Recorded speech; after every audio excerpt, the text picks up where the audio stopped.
all stories need conflict. This is true across all of gaming in all of its wild forms. If Dr. Kurian didn't create a bunch of reanimated monsters and kidnap Sophie Richards, there would be no House of the Dead. If Ernesto Diaz didn't try to launch a nuclear satellite pointed directly at Earth, there would be no Time Crisis 2. And so it is with 2009's rail shooter Dead Space Extraction.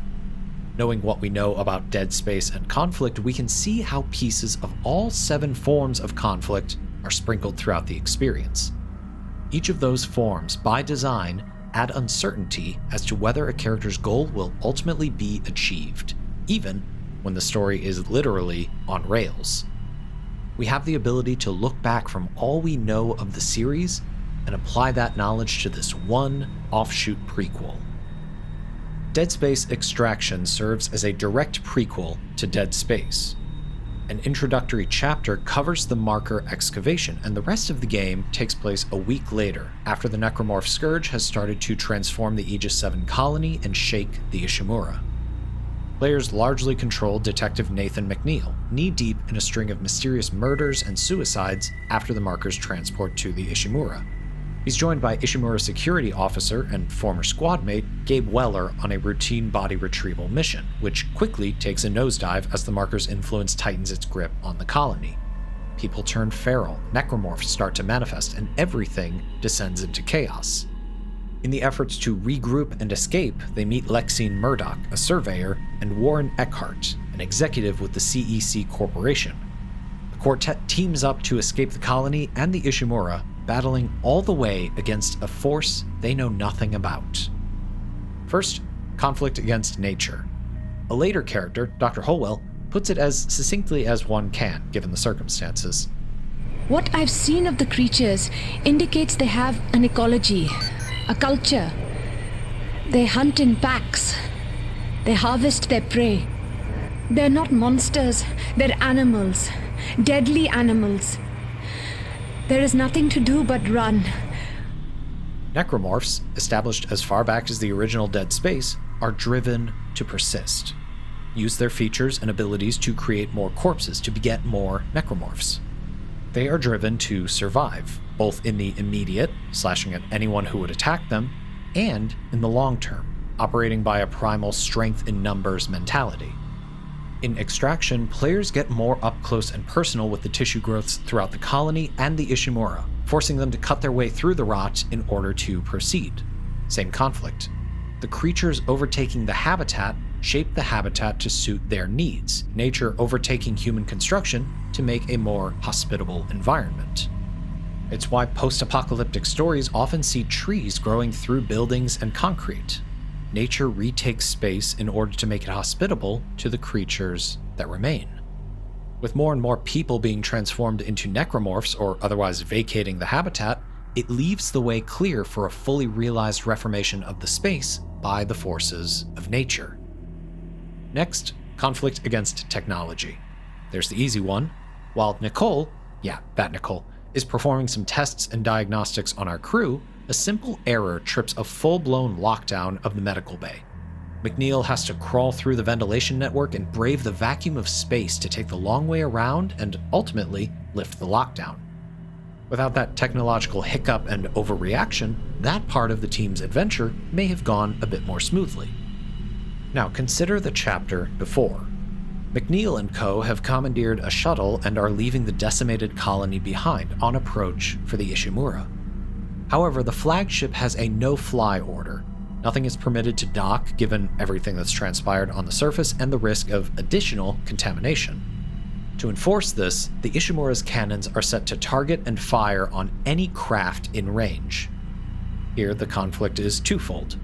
On the surface, the actual cannons, with munitions strong enough to shred dense asteroids, let alone transport craft. On the other side, the programming of the cannons, the automation of and emotional removal from ending human lives. Technology is designed by people. It has not reached a self-perpetuating state in our lives or in the Dead Space narrative. It is created and programmed by people. People enable technology's ability to do what it does. A self-defense mechanism designed to target and destroy wayward space debris? Great feature. Solid self-preservation tactic without much nuance? Write the code. But to target human transport craft? One of two things had to happen. In an emergency, someone had to rewrite the code to target craft, or the option was always there and someone just checked the box under the filter of things that are okay to shoot. We generally use technology to make things easier, and nothing but our own morality says this can't include taking a life.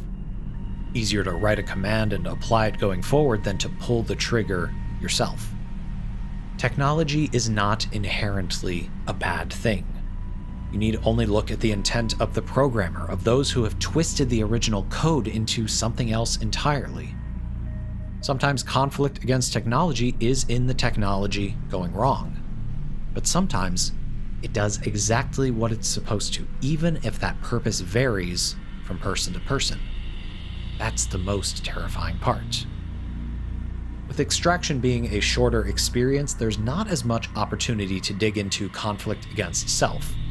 It leans on the familiar aspects hinted at in the latter chapters of Dead Space and magnified in its sequels. Hallucinations, manifesting as false visions and unnerving whispers as the marker twists our own perspectives around, putting people in literal conflict with themselves.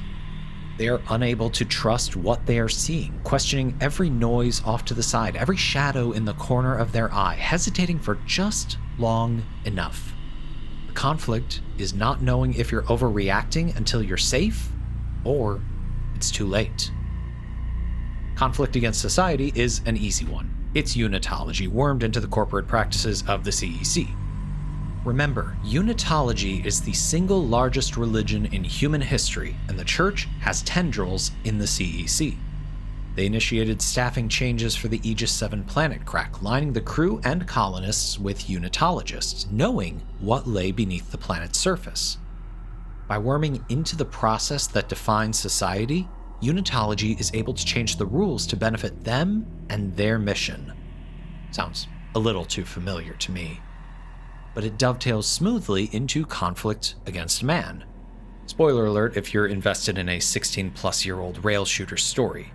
If it wasn't apparent by his general vibe, Warren Eckhart is an undercover unitologist, transferred to the Aegis 7 colony to find an individual who exhibits immunity to the marker's influence and effects. He ultimately stumbles into her. Lexine, the surveyor our team has been working with, whose effect on their psyches is noticeable whenever she's too far away. Eckhart takes care to cover his tracks, trapping Dr. Holwell with a necromorph tentacle and nearly killing Weller after the security officer discovered Eckhart's connections. Were it not for a conveniently placed necromorph, Eckhart may have completed his mission, stealing Lexine away to bolster unitology's defenses against the marker incidents to come. Eckhart may be a part of the larger unitology organization, but he is still a man, acting in his own interests and making his own decisions. Advancement within unitology and self-preservation. A man may be a part of society, but it's the individual that decides how they want to act on its behalf. Another simple one. The conflict against God, manifesting in the marker's existence, its construction from the templates on Earth, all connecting at the edges of space to the Brethren moons. The will of something that ancient, that primal, is inscrutable to us, as our struggles are inscrutable to them. A colony destroying itself? A ship overtaken with rot? Meaningless in the pursuit of convergence. The greatest divide between people and God is that neither has eyes for the other's perspective. We cannot fathom how God sees the world, nor can God fathom our struggle in the world. They are, respectively, too grand and too trivial for the other to comprehend. This is, objectively, the worst day of McNeil's, Weller's, and Lexi's life. For however long they live, minutes, months, or years, this day will define them and haunt them. But for the Brethren moons, even beyond their perception of time, it was Tuesday. Lastly, conflict against fate. Extraction toyed with the idea almost 15 years before the Dead Space remake blew open the floodgates. As it pertains to the narrative, the survivors are agents of fate themselves.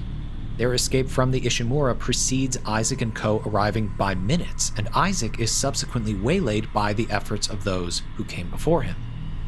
The survivors barricade a horde of necromorphs in the medical wing, something Isaac has to work to dismantle. The survivors deactivated the Ishimura's cannons so they could safely escape the ship. Isaac has to reactivate them to prevent asteroids and debris from shredding the hull. These are fateful moments cemented in Isaac's journey, now given a point on the timeline. Then there's Extraction's place on the timeline, a prequel to Dead Space. You play through Dead Space, you know for an immutable fact that the Aegis 7 colony falls and the Ishimura is overtaken by necromorphs. By its nature as a prequel, its characters are in conflict with fate.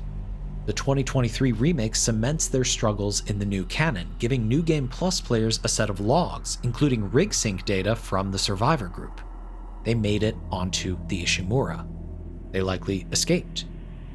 Everything that has happened before is fated to happen again. All stories need conflict so that we can add uncertainty as to whether a character's goal will ultimately be achieved. Even in a prequel, even when you don't control the character's movement. Across a simple 5-hour campaign, Dead Space Extraction both builds on the foundation of conflict laid by its source material and takes elements from the stories that were yet to be told. Damn shame about what happened in the Severed DLC, though. Maybe another time.